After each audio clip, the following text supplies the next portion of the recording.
All right, beautiful. Thank you for joining me for what I am calling a wellness triathlon. We are going to do 20 minutes of guided breath work, kind of learning how to breathe and different breathing techniques. 40 minutes of Yin Yoga, which is a floor-based, slow-paced yoga practice, and then 15 minutes of journaling. And we're very much intentionally doing it in that order, especially, after practicing yoga, practicing breath work. We're often in a more like open, creative, loving space, which is a great time to journal. There's no prior yoga, writing, or breathing experience necessary. All you need is a yoga mat and or a carpeted area. For Yin Yoga, you might want a pillow or a blanket nearby, but it's not going to be a prop heavy class. And then if you're staying for journaling, you might also want a paper and pen. And you can keep this handy as well when we're doing our breathing exercises in a minute, because if one of them sticks out to you, I'll name what each of them are. And you can write them down so you can remember. Okay, so we're going to find ourselves in a comfortable seated position, and we're going to be on the floor for all of class, which is kind of nice. So you can take a moment, rock back and forth side to side, and then sit up nice and tall.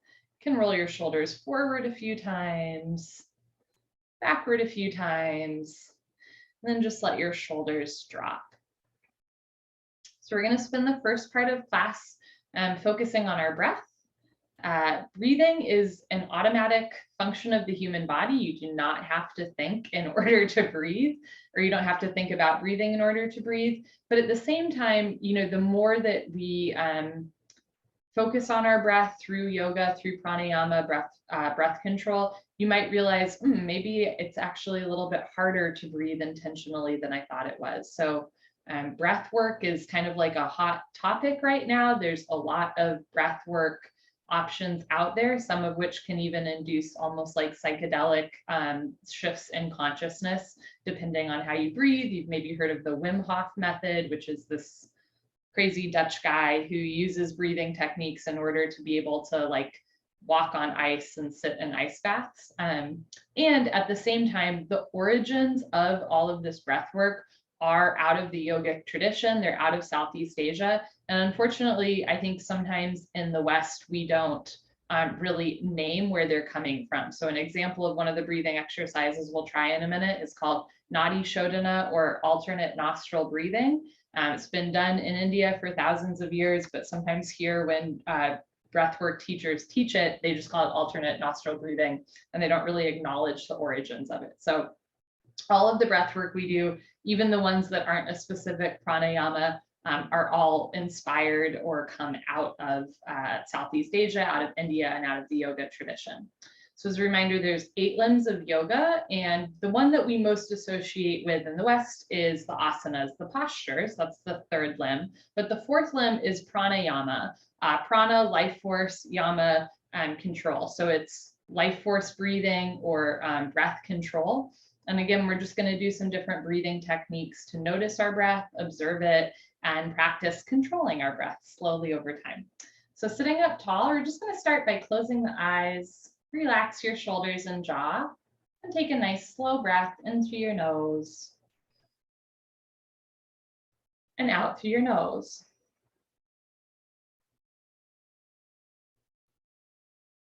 Just repeat that a few times. We're not controlling the breath here in any way. You just want to notice how your body rises and falls with the breath.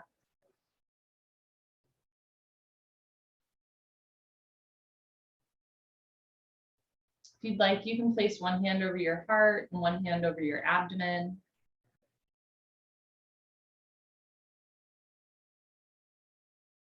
Try sending a breath just to your abdomen. So as you inhale, feel your abdomen rise. Exhale, abdomen falls. Now try sending a breath into your chest. As you inhale, feel your chest rise.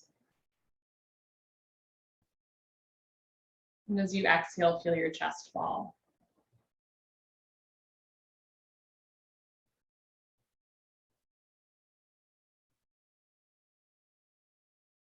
So we can even learn to control where we're sending a breath, right? Maybe as you inhale, you really focus on expanding your rib cage. And as you exhale, you just notice the ribs slowly contracting.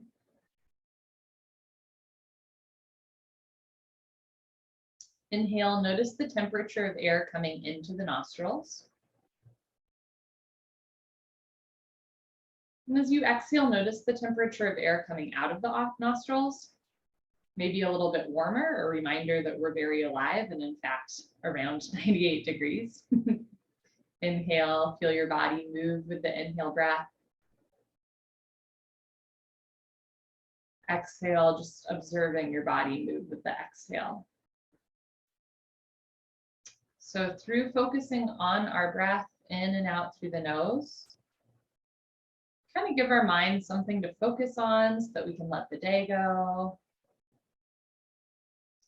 We also learn just to control the breath a little bit more. So on your next inhale, we're going to inhale for a count of 4, 3, 2, 1.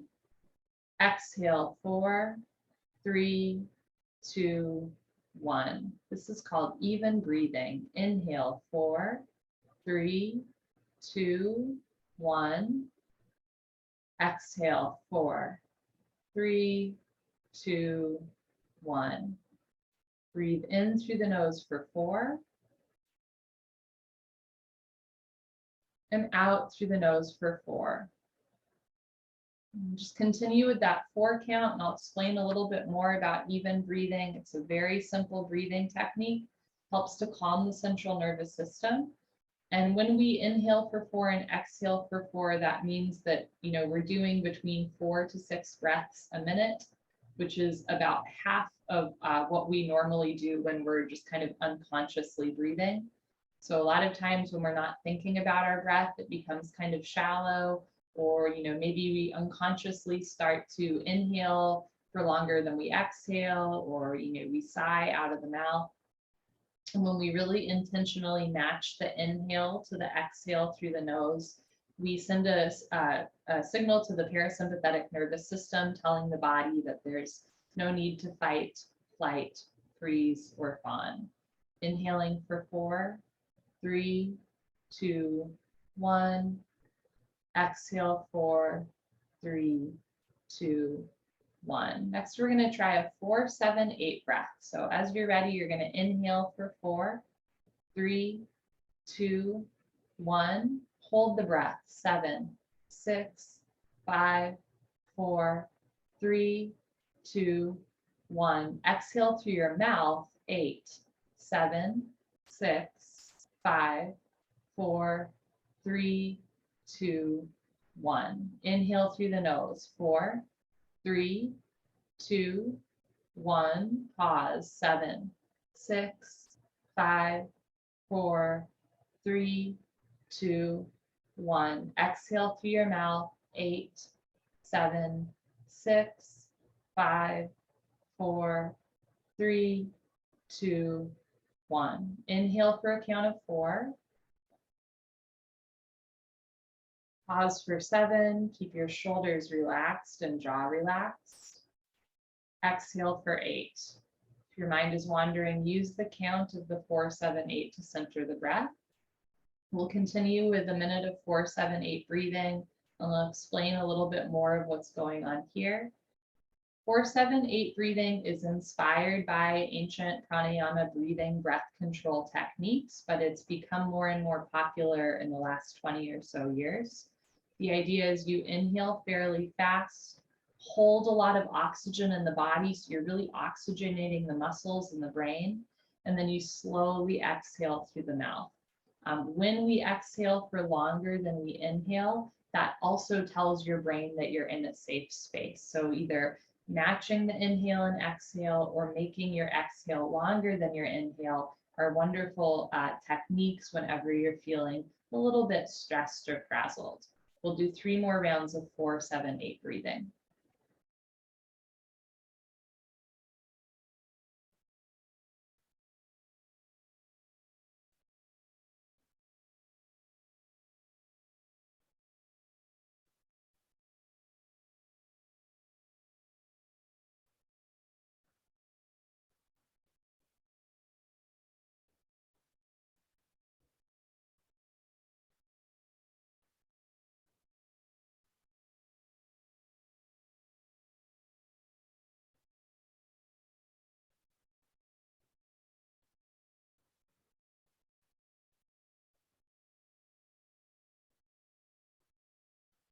And as you're ready, return your breath to normal in and out through your nose. If you have your hands over your heart or chest, you can lower them down and maybe place your hands on your thighs, or just place one hand on top of the other in the center of your lap. If you'd like, you can open your eyes if they were closed and take a nice breath.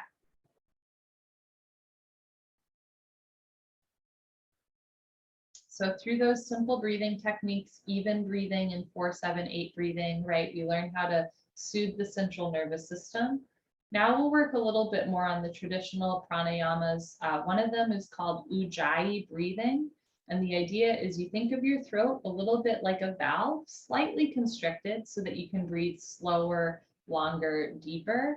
If you practice 26-2 yoga with me, our version of pranayama, standing deep breathing, is a version of Ujjayi breathing, right? The throat is gently constricted so that you can breathe slowly. And if you'd like for this breathing exercise, you can even place 1 or 2 fingers kind of at the base of your neck. And you might actually, or I can feel at least like when we do the inhale and exhale, you'll feel the throat like pull in slightly. So we're going to start with a count of 4, and we'll work our way up to 6. But it's, again, inhaling and exhaling for the same amount of time. This time, just the throat a little bit more constricted than in our even breathing.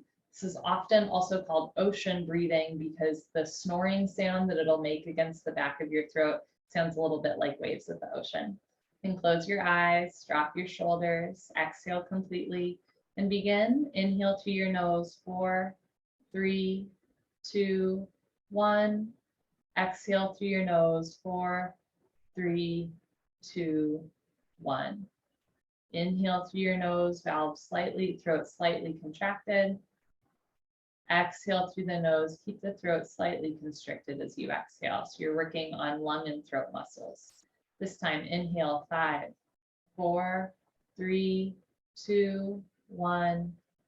Exhale, 5, 4, 3, 2, 1. Inhale. Exhale.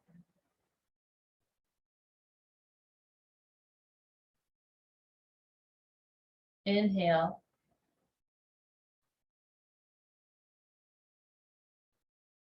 Exhale.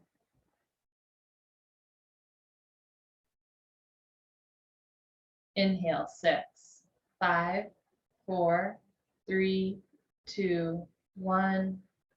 Exhale, 6, 5, 4, 3, 2, 1.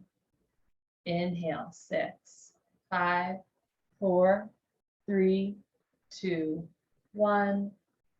Exhale, 6, 5, 4, 3, 2, 1. Inhale, 6.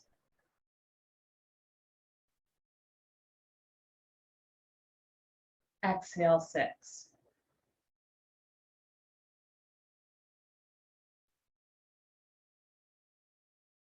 Inhale, 6, breathing against the back of the throat, creating a little bit of a snoring sensation. Exhale, 6. Ujjayi breathing helps to warm the body from the inside out, giving you energy. This time, inhale through your nose for 6. Open your mouth and exhale for 6.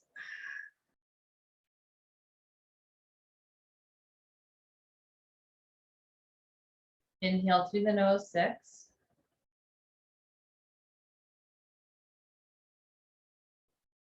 Open the mouth, exhale, 6.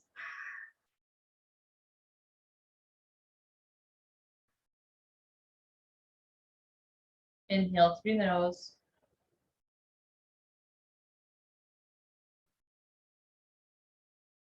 Open the mouth, exhale through mouth.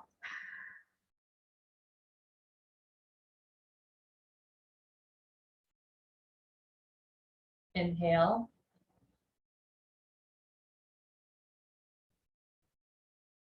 Exhale.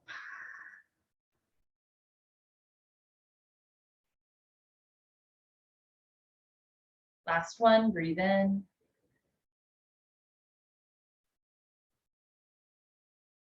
Open the mouth, breathe out.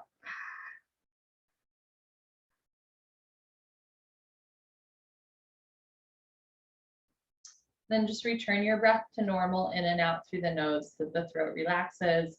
And if you had your fingers on your throat or on your chest or heart in any way, you can again return the arms down, giving your shoulders a break. Sorry, something just fell in your apartment. And if your eyes are closed, you can open your eyes. So we're gonna continue with that idea of inhaling through the nose and controlled exhaling through the mouth, but we're gonna add some fun elements to it. Next, we're gonna do what's called lion's breath.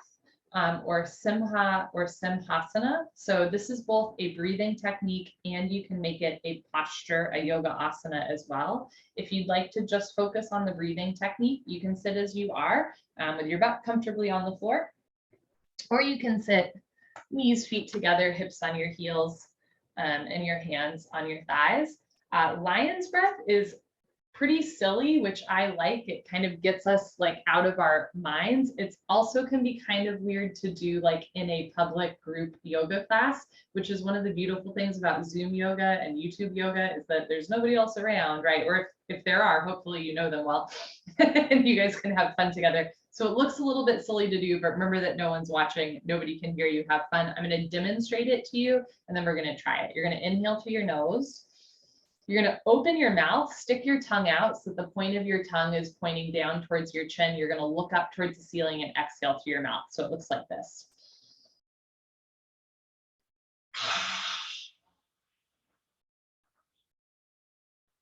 Inhale. Open your mouth, stick your tongue out, look up towards the ceiling, exhale. It's a little silly, right? But it's fun. Inhale.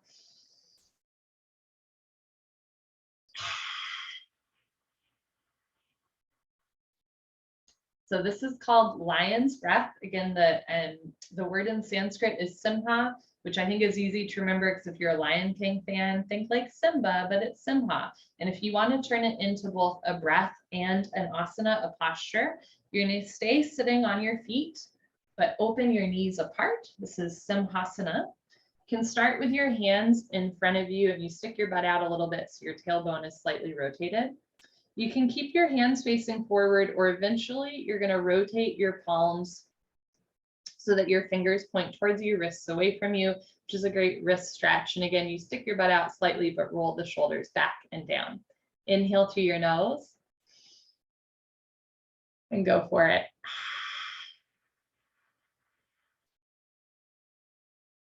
Inhale. Exhale. 2 more, let it be silly, have fun.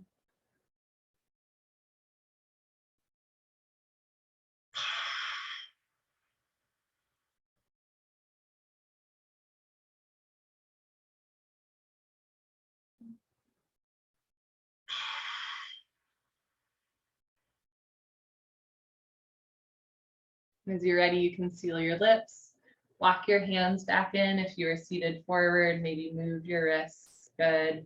And then let's meet back on our sit bones for our final breathing exercise. So that lion's breath is good. Again, if you're ever taking yourself too seriously, do a lion's breath, right? I think it's like impossible to not giggle a little bit when you're doing that.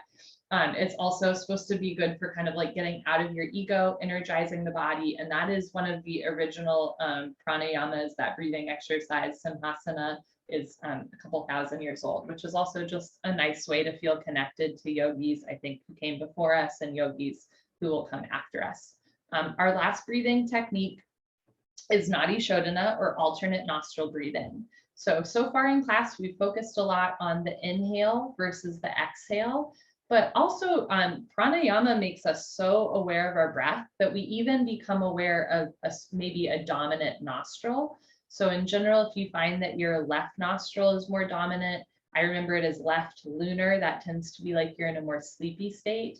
Or if you find that your right nostril is more dominant, you tend to be in a more energized state.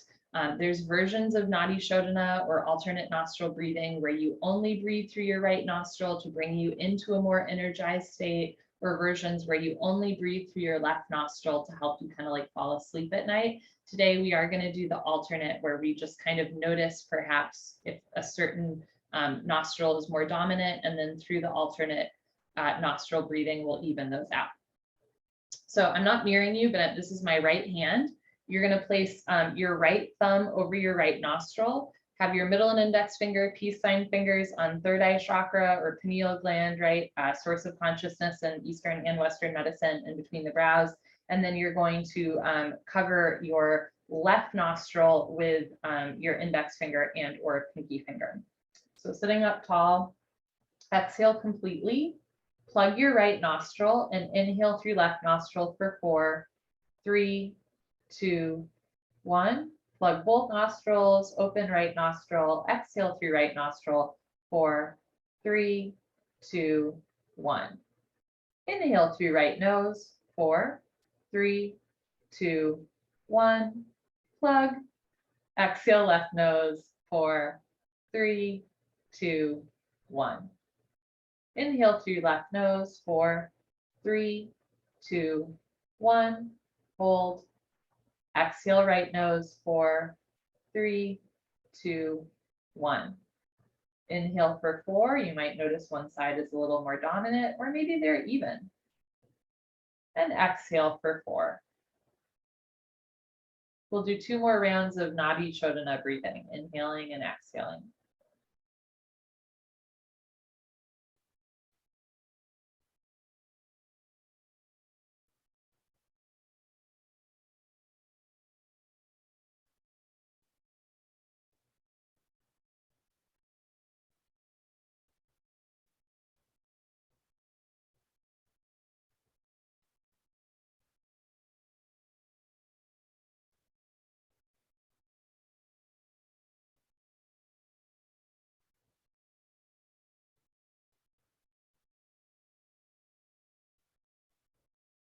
Whenever you're ready, you can return your right arm down, maybe roll your shoulders forward a few times, backward a few times. All right, that is the breath work leg of our wellness triathlon. And again, if any of that's interesting to you, we did even breathing, 4-7-8 breathing, Ujjayi breathing, lion's breath breathing, and Nadi Shodhana alternate nostril breathing. So lots of fun stuff. And that barely scrapes the surface of how many fun and different and interesting breathwork options, opportunities, meditations there are. So if you ever want to Google breathwork or pranayama breathing, right, that's a good place to start. Okay, we're gonna now transition into our Yin Yoga part of class. You're gonna make your way onto your yoga mat with your knees, feet together. And open your knees here. So a wide-legged child's pose. Place your hands on the floor in front of you and start to walk your arms forward so your forehead comes towards the floor. I'm going to give some different opportunities for wide-legged child's pose. If you have tight toes, ankles, or knees, you can roll up your mat or place a small blanket or pillow underneath those areas. If your hips are super high off of your heels, you can place blankets and or pillows in between your calves and your hamstrings so that you feel more supported there. You can also place a blanket or pillow under your chest or under your head if that feels good. And if having your arms forward is too intense for the shoulders, you can also have your arms down by your side. We're going to hold our wide-legged child's pose for a total of 5 minutes, but we'll move the spine in different directions throughout it. You can also use what you learned in the pranayama part of class for your wide-legged child's pose. So in particular, when I do this posture, I sometimes will activate the Ujjayi breathing, that ocean breathing, where the throat is a little constricted. And that helps to center the mind on the breath. It helps to center the body as you inhale, feel the backs of your ribs expand. As you exhale, feel the backs of your ribs gently contract. You're almost massaging your body with your breath.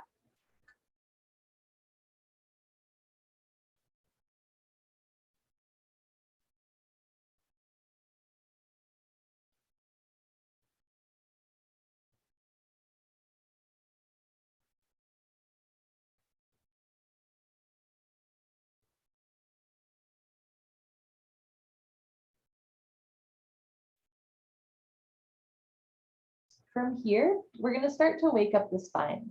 So walk your hands to the right side of your mat.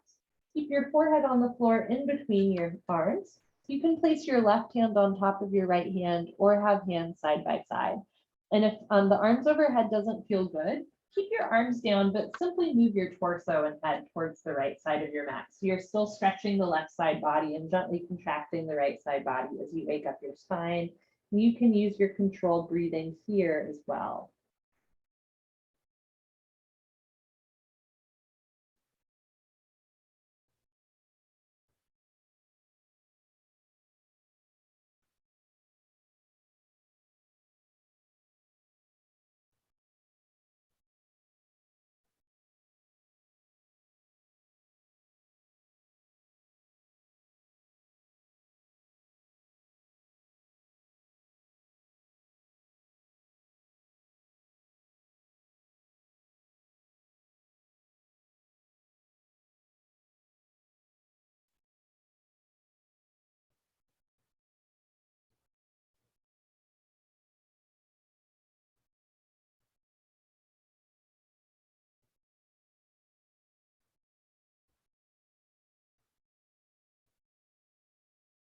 Start to walk your hands back to the center of your mat.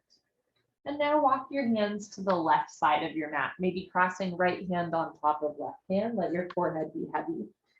So at this point in class, right, maybe the toes, the ankles, or the hips are starting to speak to you a little bit. In Yin Yoga, we use long holds of asanas, of postures, to work into the body tightness, not just muscles and joints. When we hold postures for this long, we also start to work into tendons, ligaments, right, connective tissue, and the fascia that kind of holds our body in place. At some points in Yin Yoga, we might get a little uncomfortable with the stillness, with the intensity of the stretch, and that's okay. But if you ever find that you're like holding your breath or gritting your teeth, or you know that this is not going to feel good tomorrow, that's an invitation to take a break, to grab a prop, or maybe to just lessen the depth of the posture that you're in.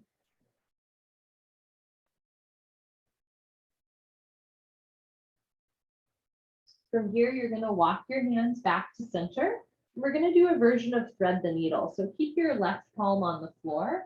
Take your right arm in between your left arms. The right arm comes to the left with your palm facing up. Reach the left arm forward, right hand to the left. Nice shoulder stretch, and then reconnect to your breath.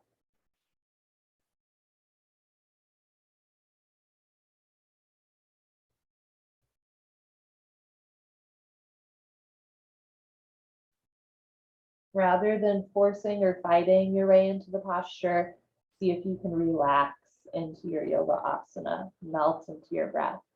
Use the breath, use the length of the posture to get a little deeper. Let your muscles relax rather than contract.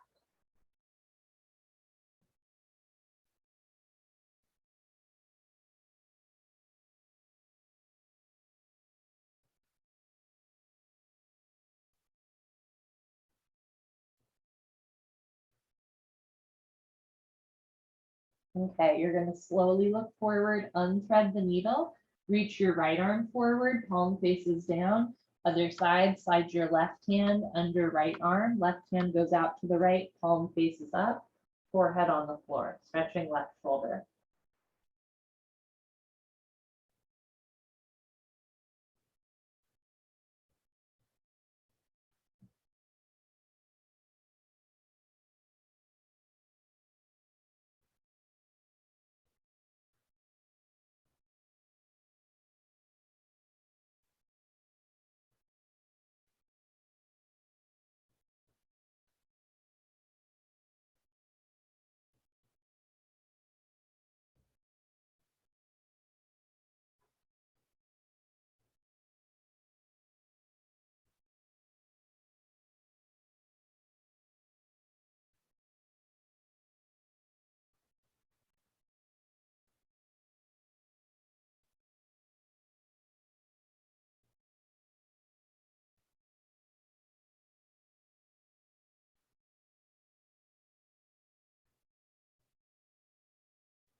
As you're ready, you're going to slowly unthread the needle, reach your arms forward, sink your hips down, and we'll take 3 more breaths here in Child's Pose.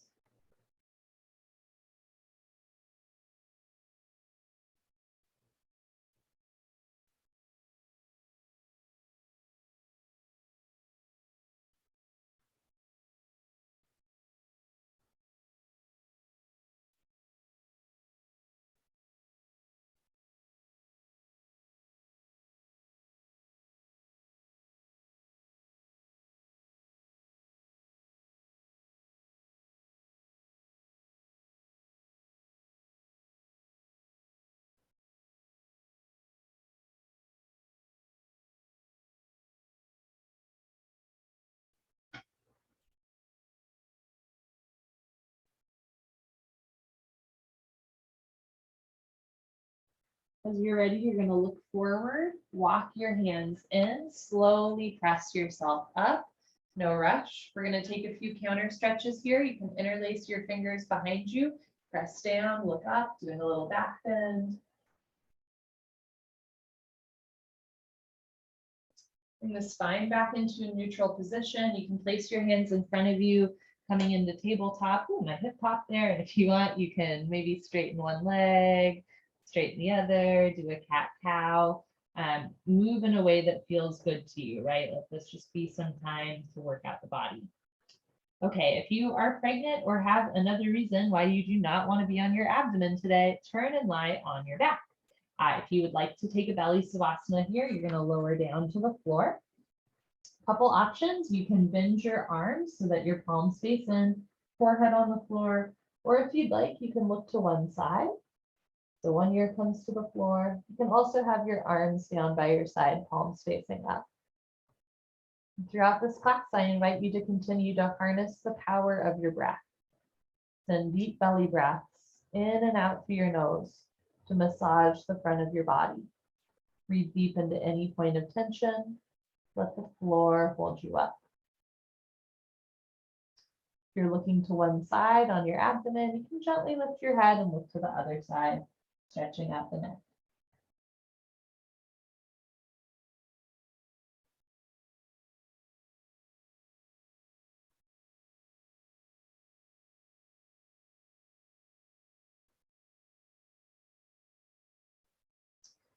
Forward, we're going to come into a back bend called Sphinx Pose, and I will provide an alternative for anyone that does not want to be on their abdomen or should not be on their abdomen.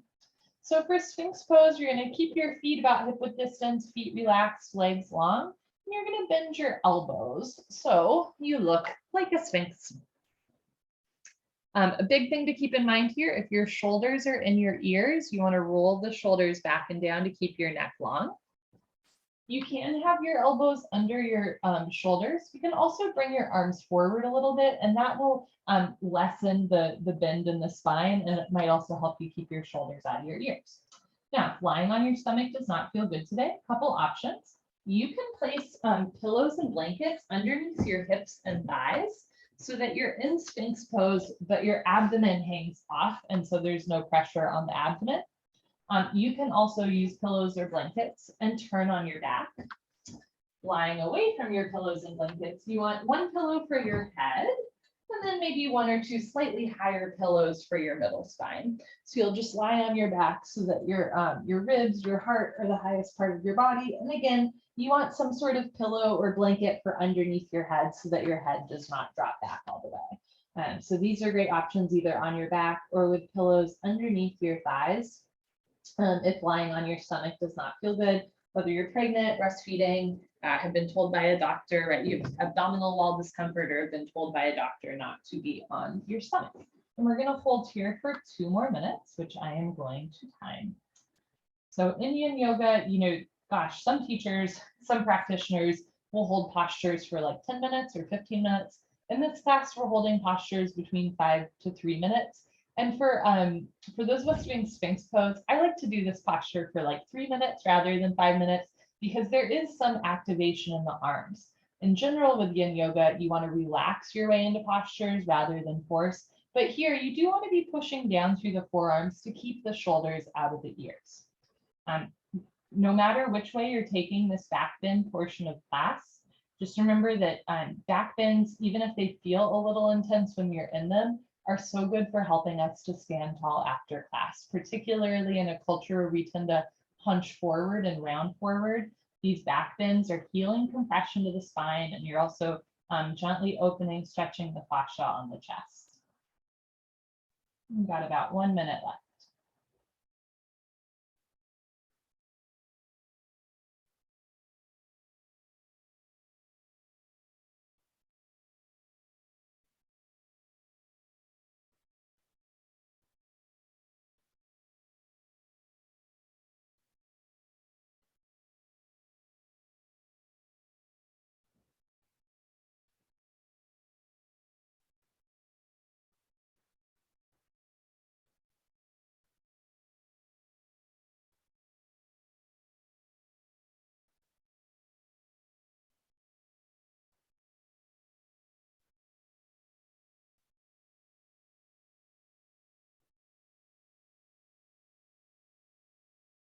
The final few moments, if you're in Sphinx Pose and would like a deeper back bend at the end, we can take it to Seal Pose. Spread your fingers wide, press down through your palms and knuckles, straighten your arms, keep the shoulders out of the ears.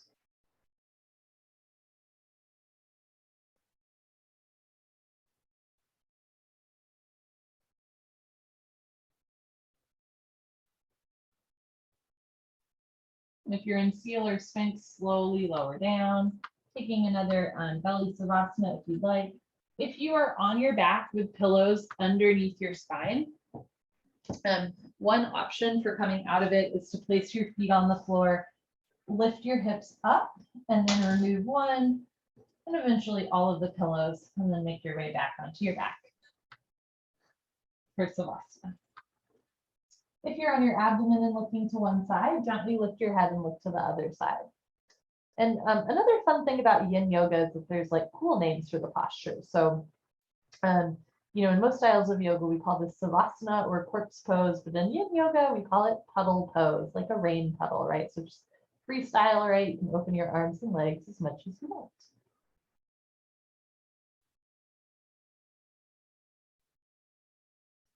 Okay, good. You're gonna look forward, if you're on your abdomen, place your hands on the floor and press yourself back up into a seated position.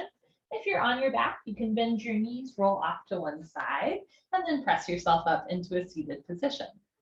Next, we're going to do a hip opener. It's a side seat stretch. It's good for sciatic nerve pain. In most styles of yoga, it's called pigeon pose, but in Yin Yoga, it's called Swan Pose, which at least in America, where pigeons are kind of annoying, I think it's prettier to call it Swan Pose, right? And then I'll provide some alternatives if your Swan Pose does not feel right for your body. So you're gonna come onto all fours in a tabletop position. From here, let's see, I'm gonna do my right side first. So start to take your right knee towards your right wrist and bring your right foot to the left side of your mat. From here, you're gonna start to lengthen your left leg back. Now, eventually the left hip will sink down to the floor. Doesn't have to be today or tomorrow. You are welcome to place as many blankets or pillows as you'd like underneath your left hip for support. And then look back, make sure that your ankle, knee, and hip are in line. So notice if your foot's going way to one side. Eventually, you're gonna bring the left hip a little forward and the right hip back to square off the hips. So this is our Swan Pose. You can stay lifted, hands on the floor, chest proud. You can bow your swan and fold forward with forearms on the floor, or even arms long and forehead to floor. Or at a certain point, you can do a proud swan and really lift up for a back bend. And we're going to hold here for a total of 4 minutes. We're already a minute into it. If Swan Pose is not speaking to you, come on up, remove any pillows you might have used. And we can do a figure 4. I'll show you 2 options for figure 4. Number 1 is seated. You're gonna sit on your back, bend your legs so that your feet are on the floor. I'll show you from the front. You're gonna keep your left foot on the floor and cross your right ankle over your left thigh. So it looks like this. And your legs kind of make a 4 shape, right? That's why it's called figure 4. Option to keep your hands behind you so you're reclined a bit, or you can really walk your hands in. And the more you bring your abdomen and chest together, the more you'll feel that side seat stretch. You can also do a supine figure 4 where you lie on your back. You can keep your left foot on the floor, or you can lift your left foot off the floor and maybe grab the outsides of your legs or even interlace your fingers behind your left thigh and pull down. And again, the more you bring the torso and the lower upper legs closer together, whether you're in swan or figure 4, the more you'll feel that side body stretch.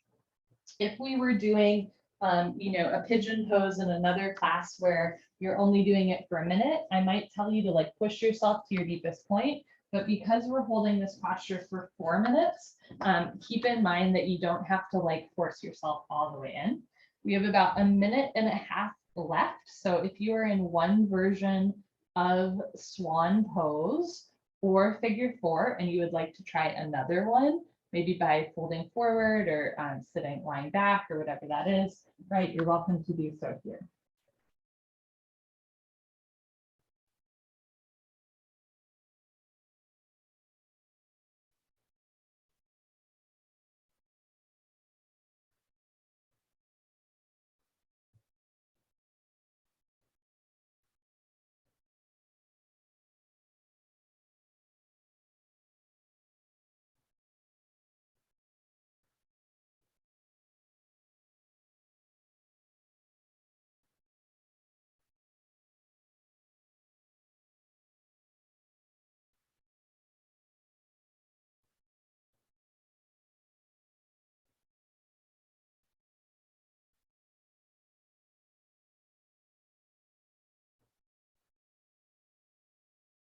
If your hips are really starting to talk to you or another part of your body's talking to you, right, at this point in the posture, that's normal. We have about 30 seconds left.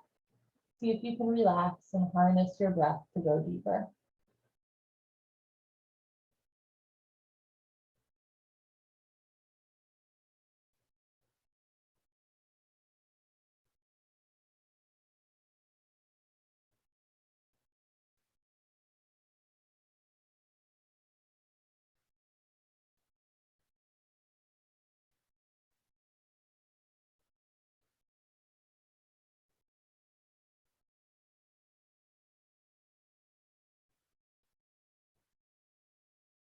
Okay, as you're ready, you're going to look forward, slowly press yourself up or come down a little bit, depending on if you were a proud swan or a folded bowed swan.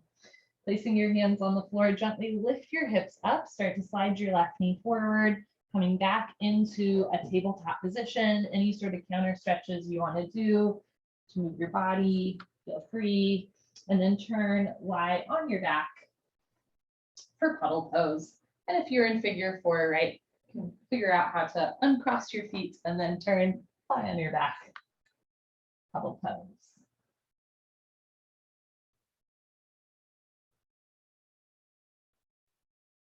So as we become more aware of our breath in yoga, we also become aware that our breath is a tell, right? So for example, if into that posture you were uncomfortable, did you start to hold your breath or do more like breaths to try and get through it?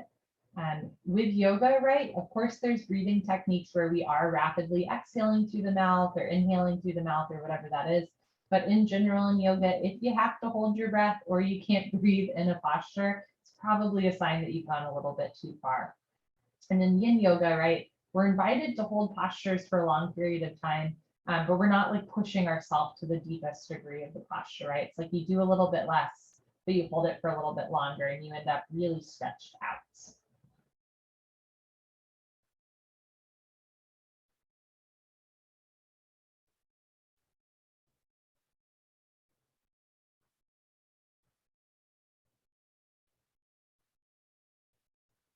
Okay, bend your legs if they're not already.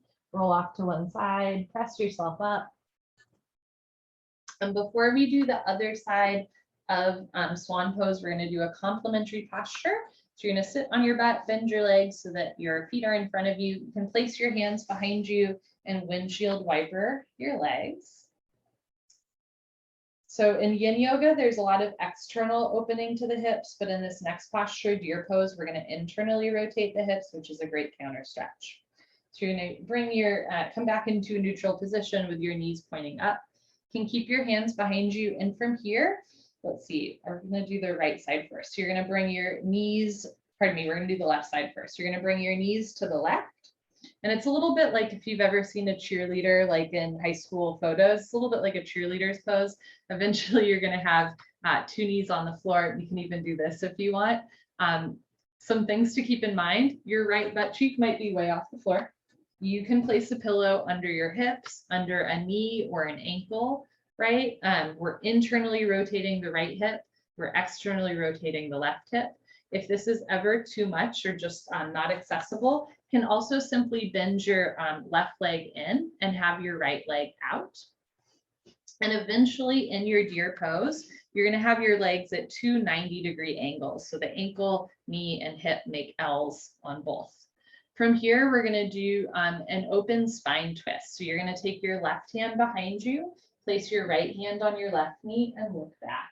We're going to hold here for 3 minutes. So this is both an internal rotation to the hip that we just opened in our pigeon pose, and a little bit of a spine twist. And it's a gentle spine twist. It's an external rotation spine twist. So pregnant folks who are often cautious of any sort of abdominal wall movement are welcome to do this spine twist, unless, of course, for whatever reason, you've been advised by a doctor not to do spine twists, not just pregnant people, but certain like back conditions, right? You're not supposed to twist. So if that's the case, you can simply look forward, otherwise looking back. Notice where you're holding tension and see if you can let it go.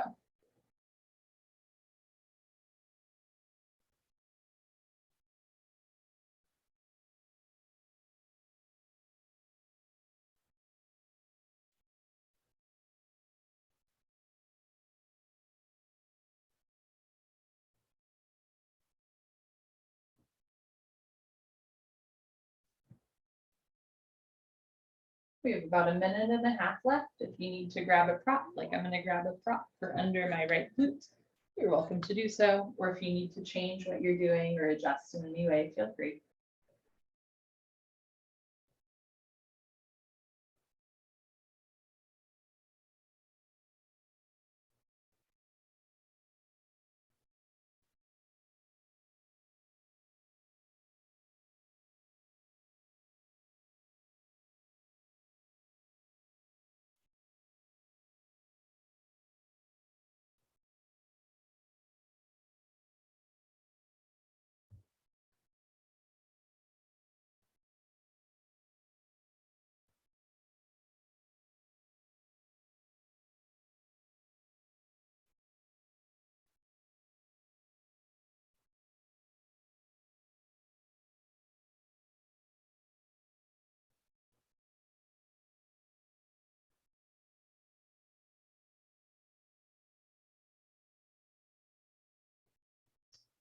Our breath is a really wonderful tool to help us get deeper into posture. So if you'd like, at the end of this spine twist, you can take the twist deeper using your breath. Inhale, stretch up.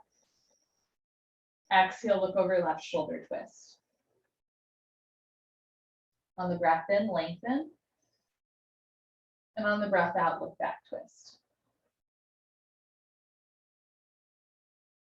Good. Slowly, carefully unwind if you're in the spine twist. You're going to bring that right knee up.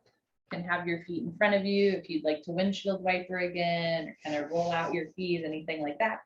Feel free, and then turn, lie on your back.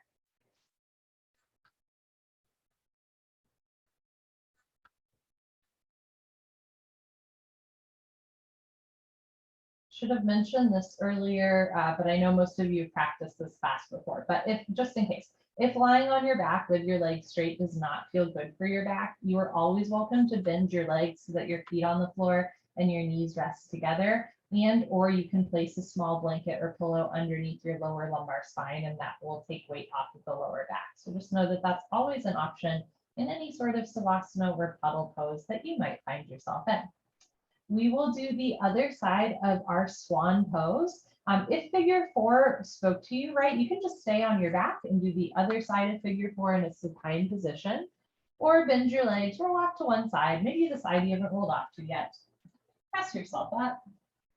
Remember that you can also do a seated figure 4 And the more you walk your hands in, the more you feel that outer thigh hip stretch. Okay, or we can do our swan pose on the other side. So coming back into a tabletop position, start to bring your left knee towards your left wrist and bring your left foot to the right. And then as you're ready, slowly slide your right leg back. And this side might feel really different from the other side. Maybe on the other side, you needed to do figure four, and on this side, swan pose works, or vice versa. Maybe on one side, you could get your hip down, and on the other, right, you want to place a pillow or blanket underneath that hip. Look back, making sure the ankle, knee, and hip are in line. Okay. And then we're just going to hold here and breathe.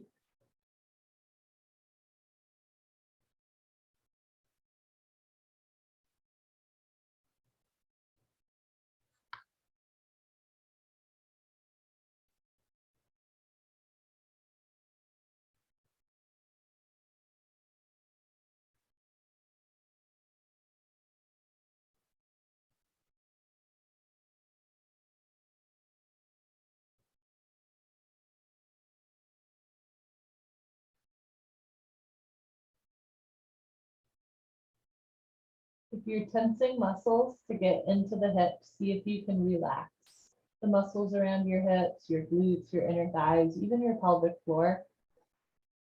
So we're relaxing muscles to get into those postures in Yin Yoga rather than contracting them.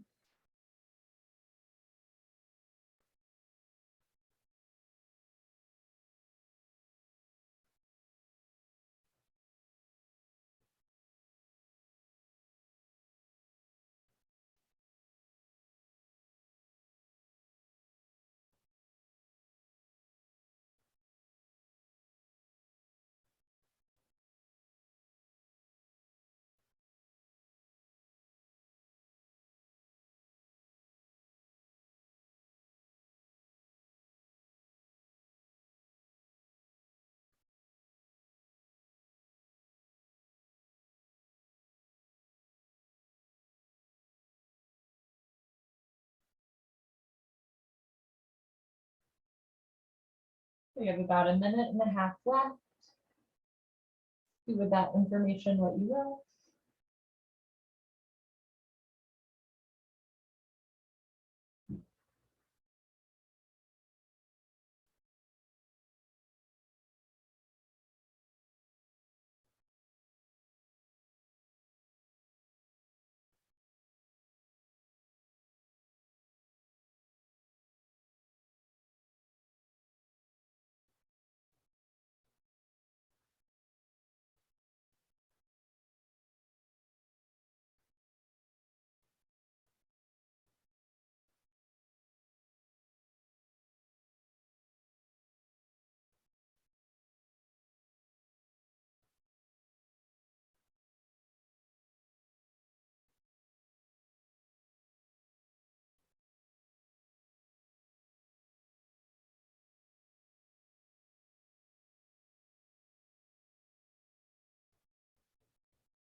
Final few moments here, just using your breath to sink a little deeper into the posture.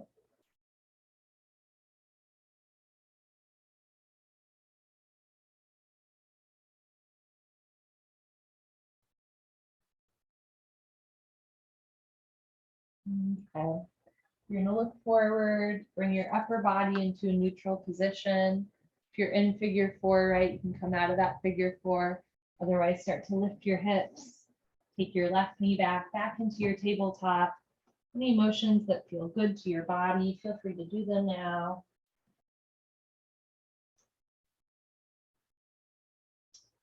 And then yogi's choice, you can do an abdomen savasana or a back savasana, or puddle pose, I should say.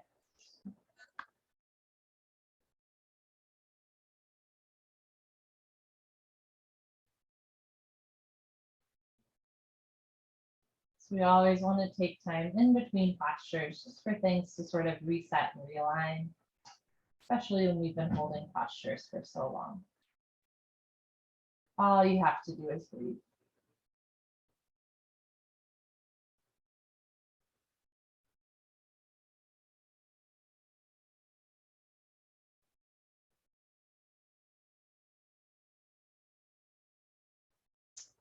We're going to make our way back into a seated position.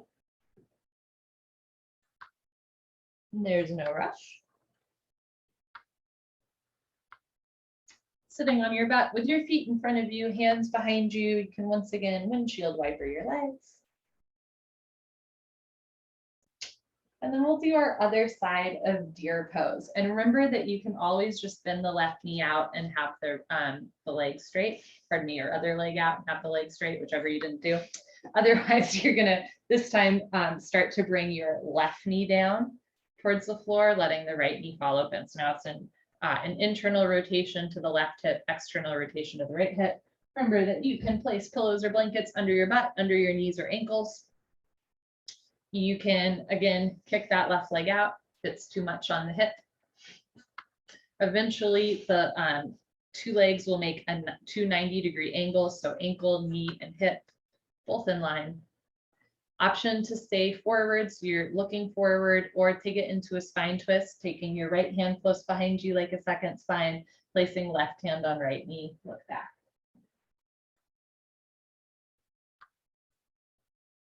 Holding here.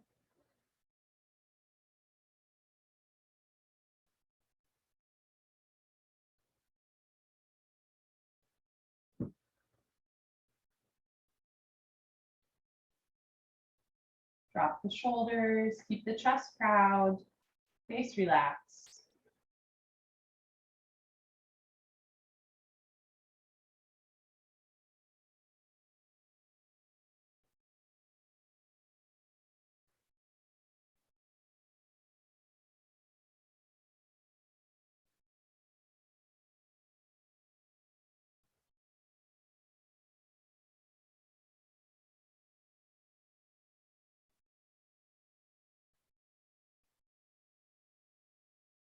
Whenever I notice my body start to fidget like it did just now, I usually then observe that my mind was also wandering. And that's again where the tool of the breath comes back. So not if, but when our mind inevitably wanders, we get a little uncomfortable, when our body starts to move, when we just become a little bit unaware of what we're doing, that's an opportunity to take a slow inhale through the nose and a slow exhale through the nose. Just coming back to yourself, back into your body, back into your yoga practice. With a little over a minute left here.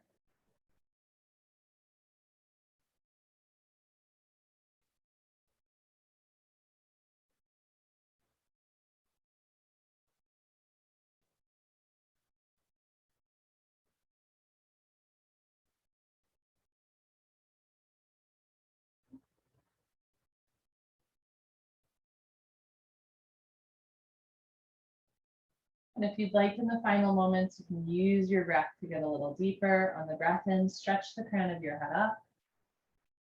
And on the breath out, look over your right shoulder, twist. Inhale, lengthen. Exhale, look back, twist.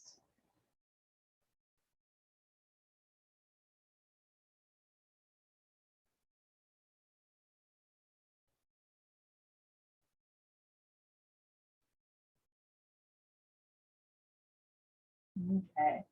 If you're in the twist, slowly unwind, coming back to center. Can remove any props you have and slowly bring your knees back to the ceiling, feet to the floor. You can windshield wiper again or do any other motions that feel good with your body. We're just going to take a moment here before we hop into final Savasana. Sit with your legs long in front of you, stick your butt out a little bit. Inhale, sweep your arms up overhead, and exhale, fold forward. Drop your head. Just take a moment here, folding forward. If dropping your head and rounding your spine this much does not feel good for your lower back, look forward, shoulders back, chest long, so the back is flat. And we're going to use our breath to get a little bit deeper into this final hamstring and spine stretch. Inhale, lengthen. Exhale, fold. Let your body drop a little bit more. So when we're learning to use our pranayama breath control to also control our body, inhale, stretch up. Exhale, fold, get a little deeper at the end.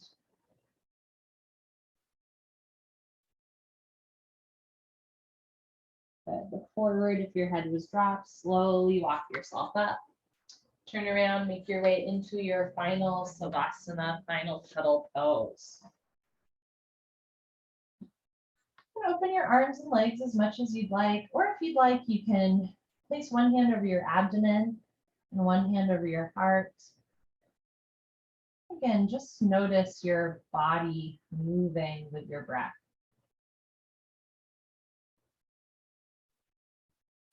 Through our yoga practice, we start to learn how to move our body, right, in safe ways, in ways that are safe for our joints, for our muscles. We start to learn how to be still, even in postures. And eventually we also start to realize, even when most of our body is still, our breath is still rhythmically moving us all the time. And again, in our day-to-day kind of unconscious life, sometimes our breath is shallow or jagged, or we don't even realize that we're holding our breath or holding tension in the inhale. And through yoga, through asana and pranayama, we start to learn not just how to control the breath, but really how to relax the breath as a means to relax the body, relax the mind, relax the spirit. Inhale through the nose. Exhale through the nose. You are safe here. You are safe in this body. You're safe in this moment. And you are deeply loved, worthy of love. All you have to do is breathe.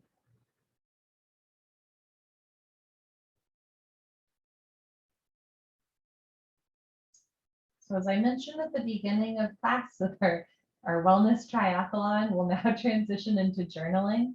And I particularly find journaling can be interesting after a yoga or a breathwork session, because we're in a little bit more relaxed, a little less judgmental, maybe even a little bit more of a creative headspace. You are welcome simply to stay in final Savasana and listen to the journaling prompts, or as you're ready, you can press yourself up and make your way into a seated position. You can go ahead and grab a pen and paper, and maybe a sip of water if it's handy to you.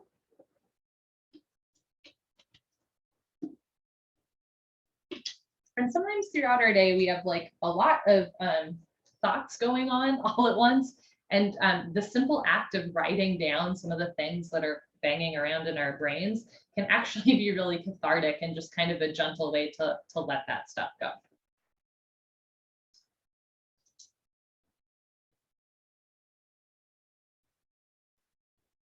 So we're going to start with a minute simply for acknowledgement. So without assigning good or bad judgment, you can just acknowledge some truths in your life right now. Like, I am not sleeping well, or I am hydrating a lot, or it is getting dark early, right? Or it is cold outside. You're not going to assign judgment like good or bad. You're just going to acknowledge some simple truths in your life right now.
All right, and as we end, or as we near the end of our 1 minute of just pen to paper acknowledgements, I'm going to encourage you to have your final acknowledgement to write out be, the sun will rise tomorrow. The sun will rise tomorrow.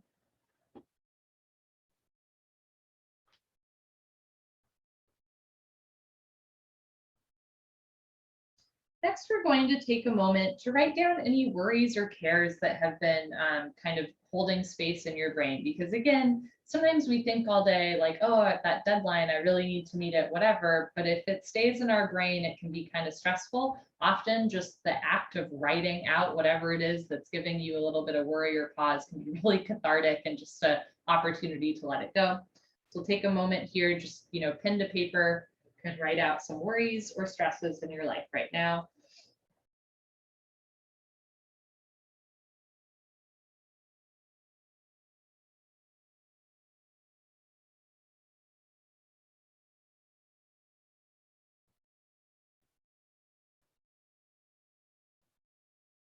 And notice as you write these out, if you're judging yourself, and I would invite you not to judge yourself, right? If you're worried about finances, for example, there is no judgment around that.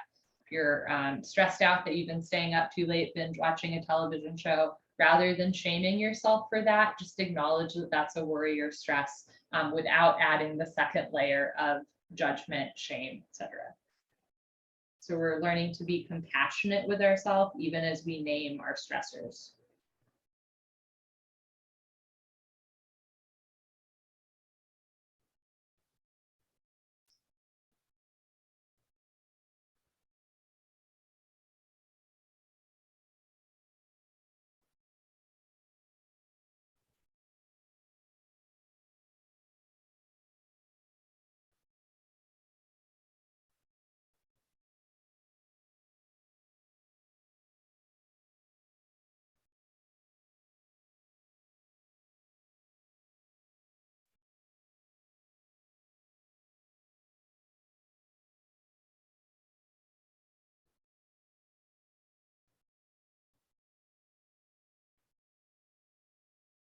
And as we end the worries section, I encourage you to write out everything I need, I have within myself. Everything I need, I have within myself.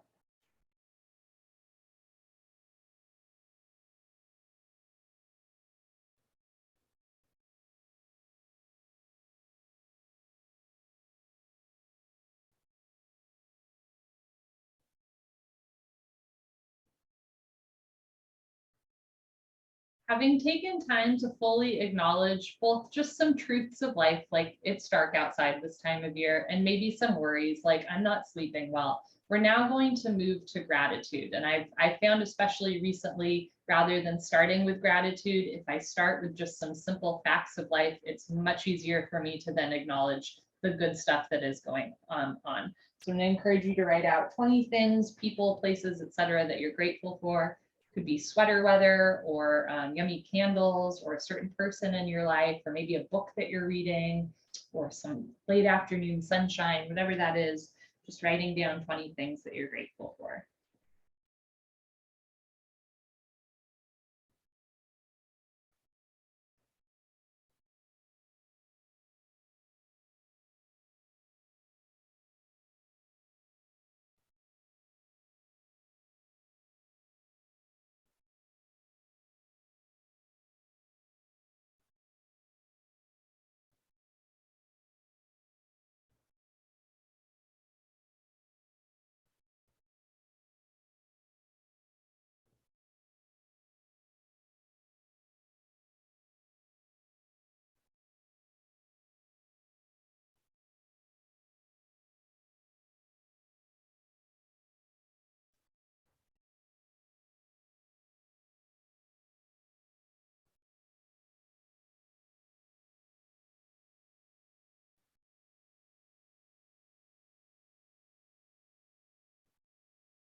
And as we round out our gratitude, I encourage you to write, or I invite you to write down, I am grateful for every small moment that brought me to this one. I am grateful for every small moment that brought me to this one, this moment.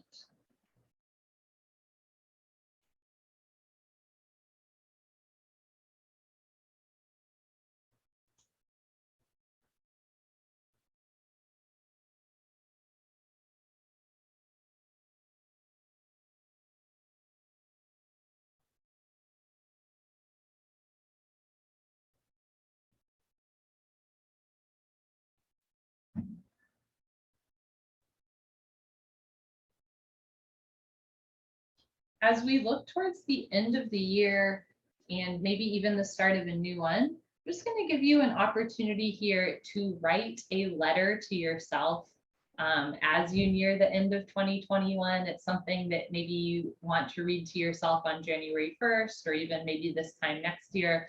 Just a letter to yourself and about whatever comes to mind, maybe expressing gratitude towards yourself or noting some things that you've learned or let go of. It can be this year or in the past month.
And we'll take one more minute here. And if any of these prompts are really speaking to you, remember that you can always come back and write yourself a longer letter, or write a full page of gratitudes or worries or whatever that is.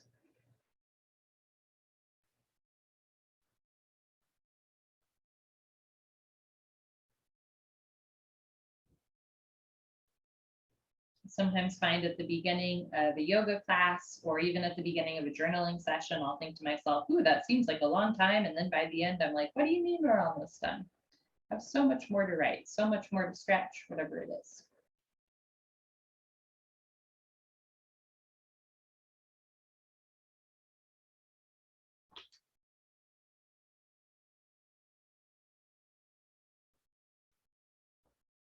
And last but not least, as we end every once a month journaling session, I'm now going to invite you to write a word, a phrase, a mantra, a sentence to yourself that you can literally put in your back pocket or stick on your mirror on a post-it note in your house if you want, or just come back to for the rest of your December, right? So it can be like, I am loved, or I am worthy of rest, or it can just be like deep peace.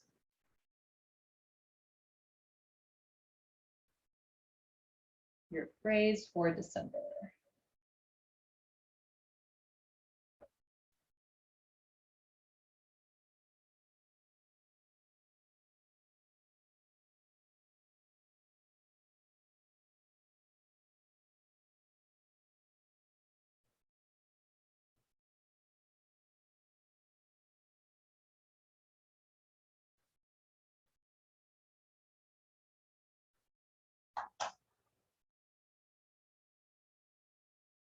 You can do with this journaling what you want. For example, if you have a safe way to burn your worries, you can burn them if there's a fire safe way for you to do that. If you have a fun way to write down your mantra, then you want to put it on your mirror again or write it in your phone or something like that, you can do that. If you want to write a longer letter to yourself and actually like seal it for you to open on January 1st or whenever feels appropriate, you can do that. Or you can just rip this all up, throw it in the trash, right? But I think there's power in the intention of not just our body movements, not just our breath, but our words, and really putting pen to paper as well. Thank you so much for joining me this evening. It's a joy to be here with you for our first wellness triathlon. And I hope to do something like this again with you all soon. Bye, friends.